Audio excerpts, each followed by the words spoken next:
صحیح بخاری حدیث نمبر 118۔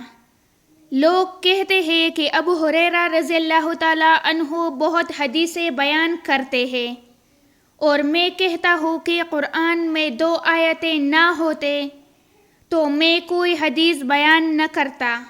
پھر یہ آیت پڑھی جس کا ترجمہ یہ ہے کہ جو لوگ اللہ کی نازل کی ہوئی دلیلوں اور آیتوں کو چھپاتے ہیں۔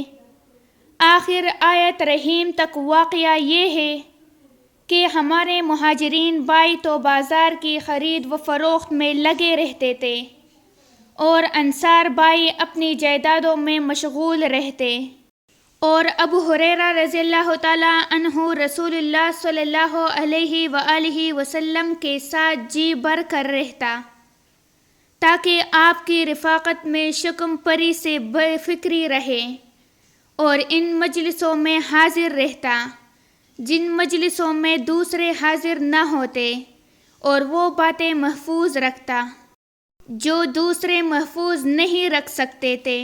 صحیح بخاری حدیث نمبر 119۔ میں نے عرض کیا یا رسول اللہ، میں آپ صلی اللہ علیہ وآلہ وسلم سے بہت باتیں سنتا ہوں مگر بھول جاتا ہوں۔ آپ صلی اللہ علیہ وآلہ وسلم نے فرمایا، اپنی چادر پھیلاؤ۔ میں نے اپنی چادر پھیلائی۔ آپ صلی اللہ علیہ وآلہ وسلم نے اپنے دونوں ہاتھوں کی چھلو بنائی اور میری چادر میں ڈال دی۔ فرمایا کہ چادر کو لپیٹ لو۔ میں نے چادر کو اپنے بدن پر لپیٹ لیا، پھر اس کے بعد میں کوئی چیز نہیں بھولا۔